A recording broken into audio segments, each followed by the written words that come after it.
Hey everyone, welcome back to Pool's Party Books. Well, books have shadows, yes, but Pool Party Book of Shadows, and we completed Shangri-La with a little bit of an ending that I did not expect. Like, I was expecting something big was gonna happen at the end, but it just left us with Moshirige turned crazy, and that's it. It just ended. And that's a bit weird ending, but maybe it's building up to something bigger. That's why I was actually thinking of it after, like, what if this one, all this is bigger, building up to something really big to the end?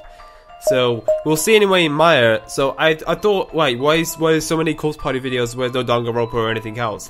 I decided that I'll focus on one game, or one playthrough right now anyway, and I'll focus on that playthrough, and then after I complete it, then I'll go down to another one, and then I'll do that one instead of just keep switching, because it's kind of hard to just keep switching games each time and then trying to do playthroughs. It's hard. It keeps me out of it, like of the story, and then it gets me into another story. It's kind of, you know, annoying. So I'd rather get into one and then finish it and then get into another one.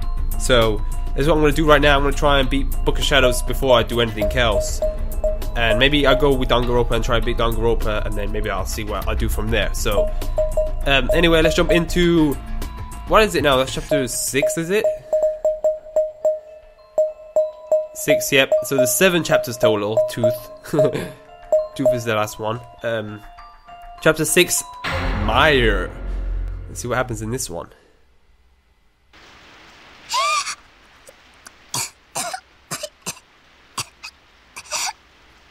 This is Yuka.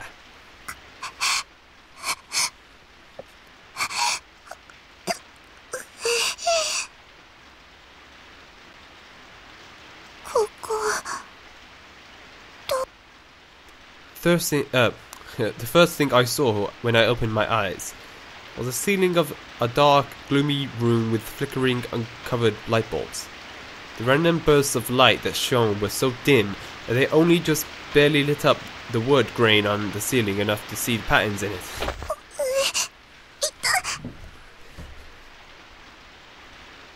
The back of my head hurt in the same way it would if someone had just pulled my hair really hard. Oh, really? I couldn't do anything about it, though. I couldn't really do anything about it, though. So I just frowned and waited for it to subside. I wondered if I hit my head somewhere.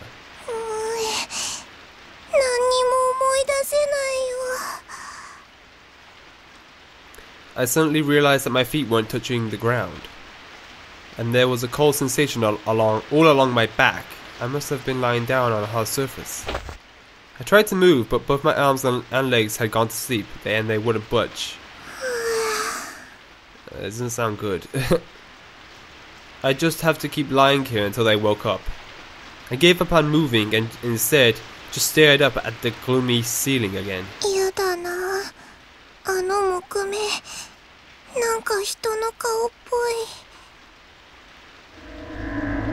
I knew it. I knew it wasn't actually a person, but it really did look like one, and he was glaring down at me with a hateful expression. It was creepy.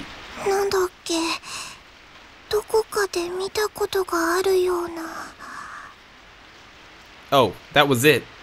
It looked like the Scream, that Munch painting we studied in class. Except his face was screaming in anger. He hated me.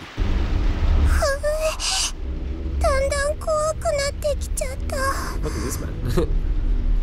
If only Oni-chan were here with me. He just pat my head and laugh and tell me how silly I was being. I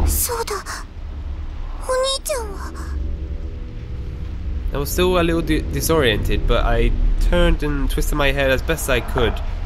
Managed to see if I could find him anywhere nearby. Why was I sleeping in a place like this? And why wasn't Oni-chan at my side like he always was? I think I'm always going to say Oni-chan for people that know.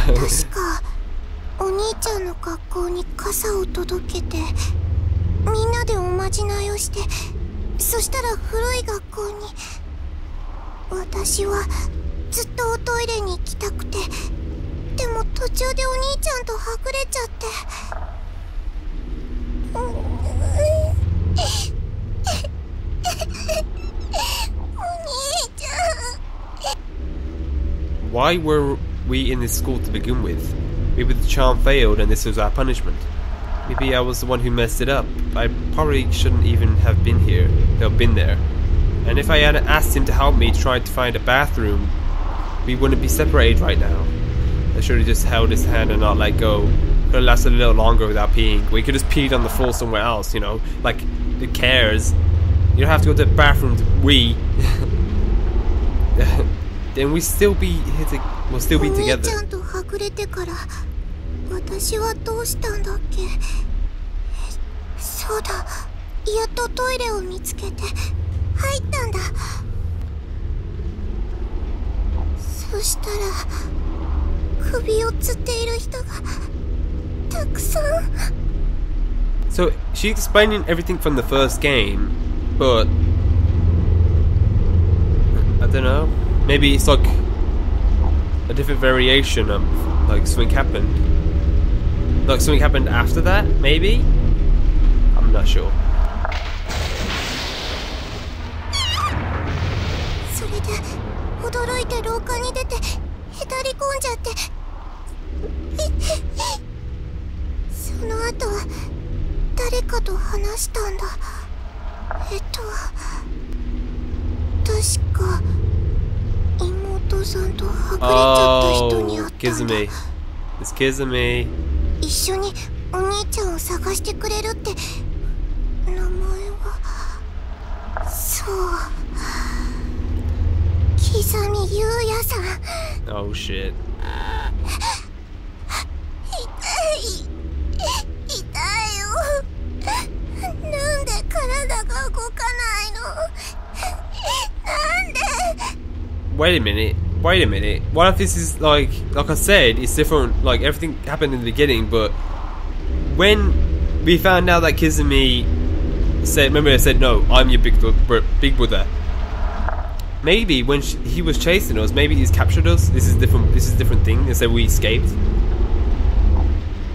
That's what it sounds like. She can't move. Maybe she's captured. I then realized that I couldn't see my arms. Where were they? Why weren't they at my sides? It was still numb too, so I couldn't feel where they were either. But I tried my best to move them anyway. Yeah, she's captured, man.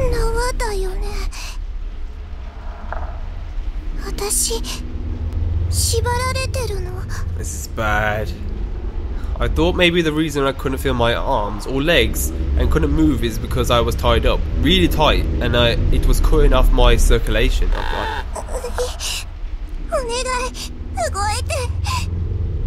With some effort, I was finally able to move my fingertips. I started feeling everything I could. Gratefully, even for this little bit of reassurance, man.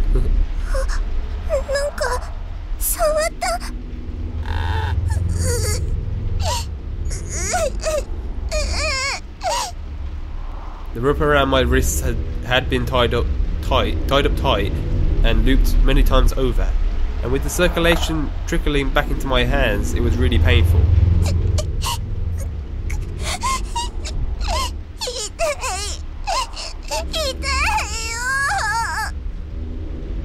I was so scared, it felt like I'd forgotten how to breathe again. Uh-oh. The footsteps were echoing from out in the hallway. They stopped right in front of this room.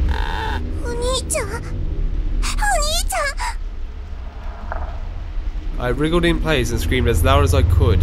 I didn't even care about the old splintery rope cutting into my wrists and ankles anymore.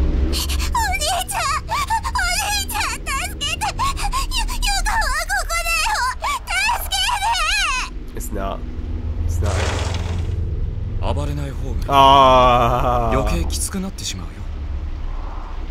No, it's Kizumi. Oh god.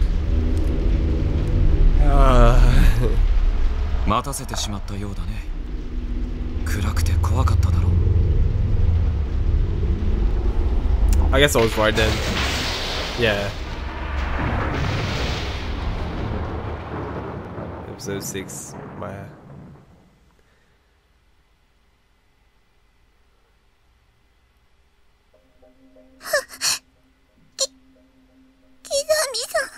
Oh, God. 大丈夫かいゆかちゃん。 He was looking at me with a caring, sympathetic smile on his face. He seemed to be really concerned about me. 助けてください。気がついたら縛られてて。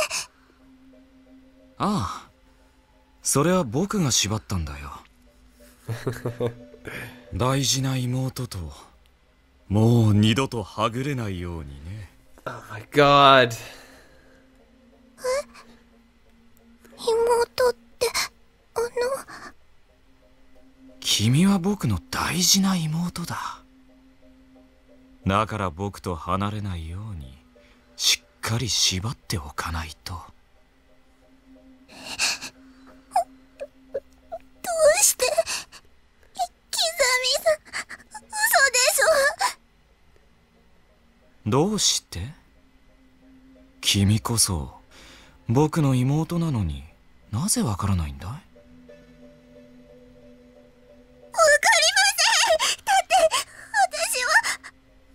ゆかはまだ小さいからわからないのかもしれないね。 13, not 6. 大丈夫。これからお兄ちゃんが教えてあげるよ。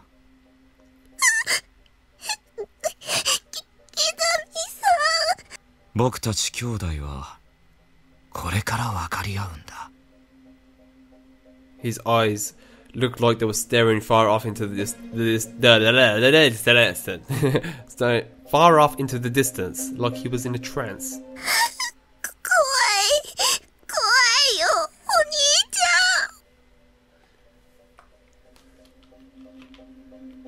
ゃん。 Why was he doing this? Why did he tie me up? And why did he look so happy about it? I didn't get any of it. Every hair on my body was standing on end.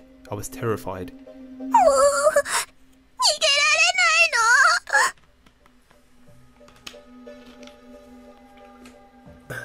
いの。 The corners of my eyes were on fire. I couldn't stop myself from crying.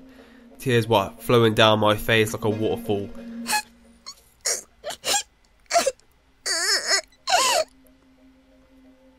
Kizumi smiled, then reached out and touched my cheek. His hand was ice cold. It was like there was no blood flowing through it at all, like the hand of a dead person. 君が目覚めてくれるのをずっと待っていたんだ。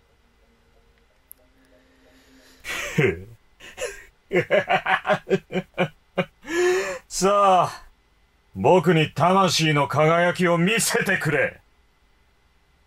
君のすべてをかけて Shit. いい声で泣いてくれるよね。He slowly and hesitantly, God damn it, took his hand off my cheek, then began walking around me toward my feet.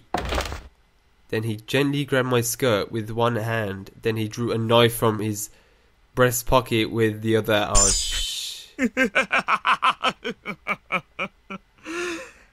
It's show time! that's like, is that the first time someone actually used English?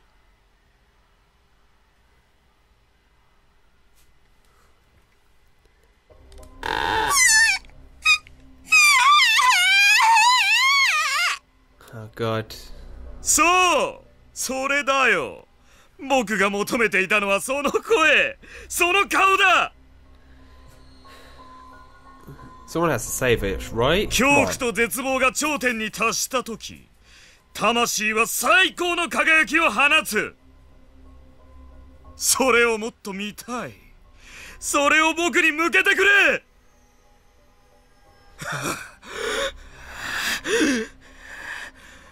ゆかちゃん、ゆかちゃんならもっと輝けるはずなんだ。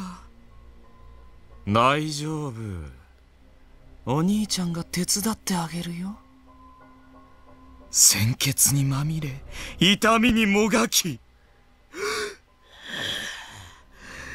苦しむ姿は今よりもっと綺麗に違いない。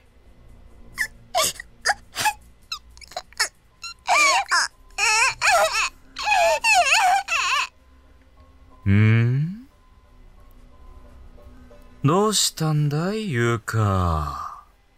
休んじゃダメだよ。まだまだこれからなんだからね。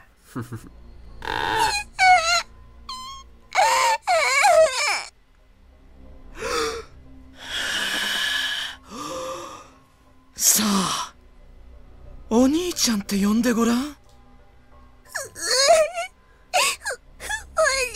ちゃん、助けて。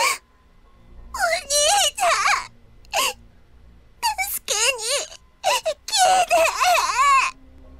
何を言っているんだい、ユカ。お兄ちゃんはほら、君の目の前にいるじゃないか。It's so fucked up, man.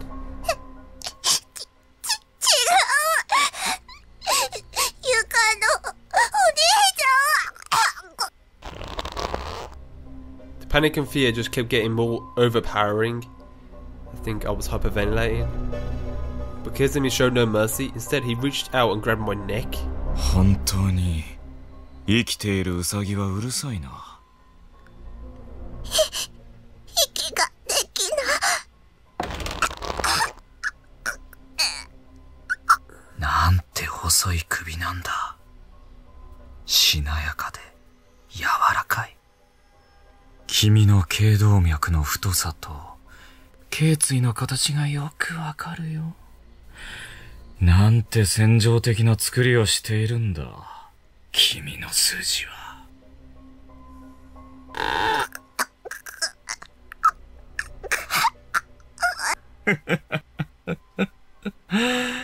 苦しいかい？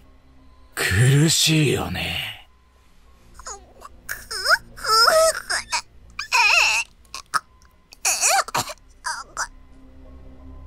ゆかが悪いんだよ。僕以外のお兄ちゃんはここにはいないはずなのに。 With that, he let go of my neck, but then hastily pulled the knife in his hands right up to my face. He made sure I could see every inch of it clearly and just held it there, slowly turning it for what felt like an eternity. ちゃんと見えてるかな、ユカ。The knife was stained with red splatter marks. No, not even red, just dark. It wasn't a colour I knew well, but there was only one thing it could have been. ああ、これかい？心配しなくてもいいよ。少し黒崎で汚れているけど、まだよく切れるから。Huh? Wait, Kurosaki, what's that? I'm not sure, but was that Moshirige's first name? I think it was, unless it's someone else, I don't know.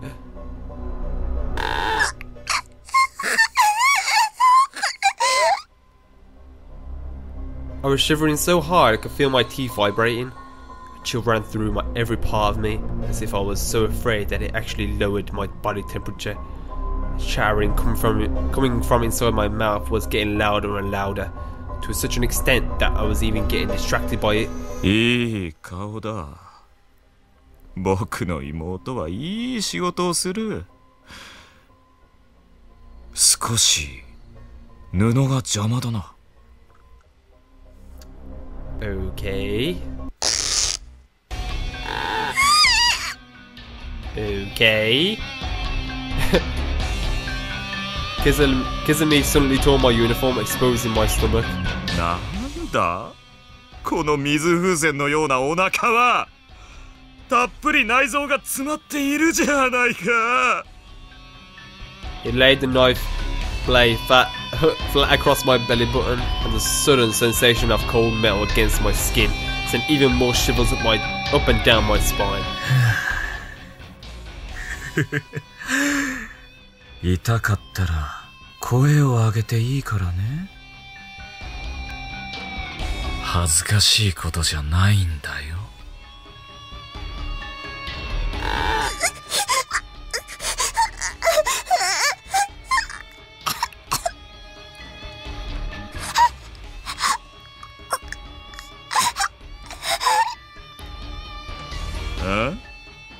もう終わりかい？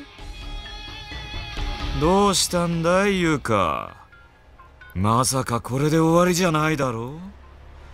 せっかく欲しかった妹が手に入ったのに。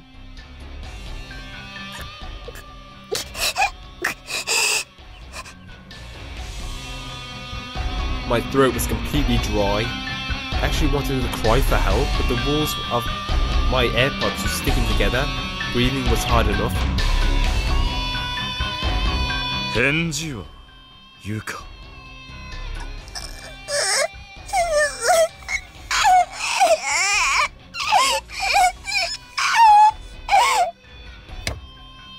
ゆか。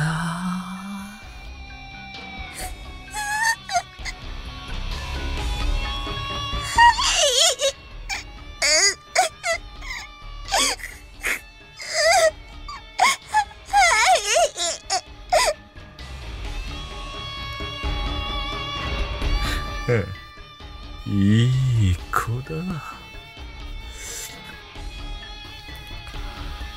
じゃあ本番に行くよ。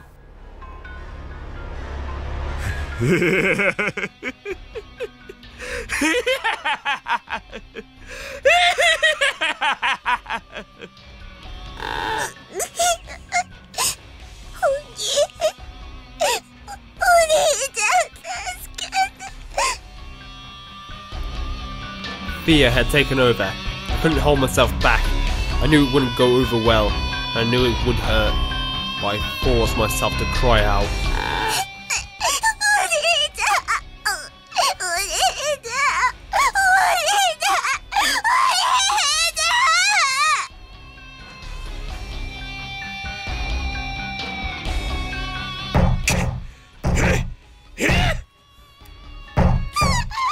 What is he doing?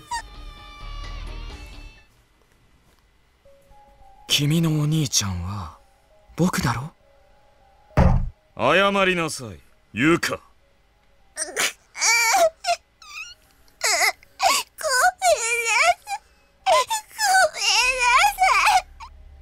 違うだろう。お兄ちゃんごめんなさいだ。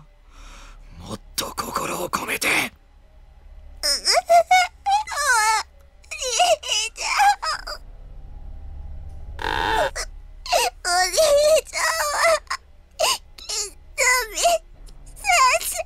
Oh.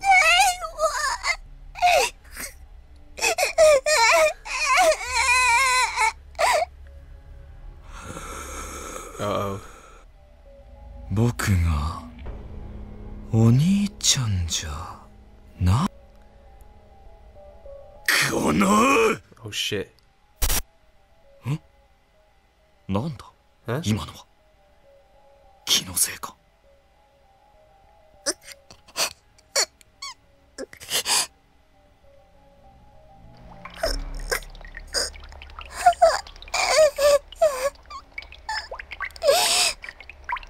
What the fuck is going on? おもらしするほどに Oh. 僕が嫌いなのか。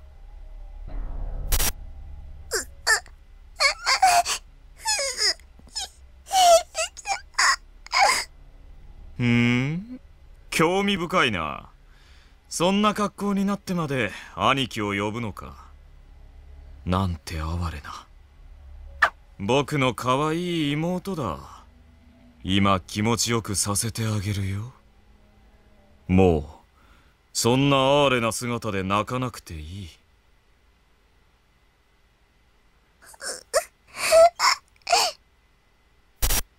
哀れ。今俺はこの子を見て哀れと言ったか。なぜ哀れと思った。何なんだこの気分は。かわいそう。俺にもそんな感情が。俺にもまだそんな感情が生まれる未来が。他の奴らとは違う。この俺にも。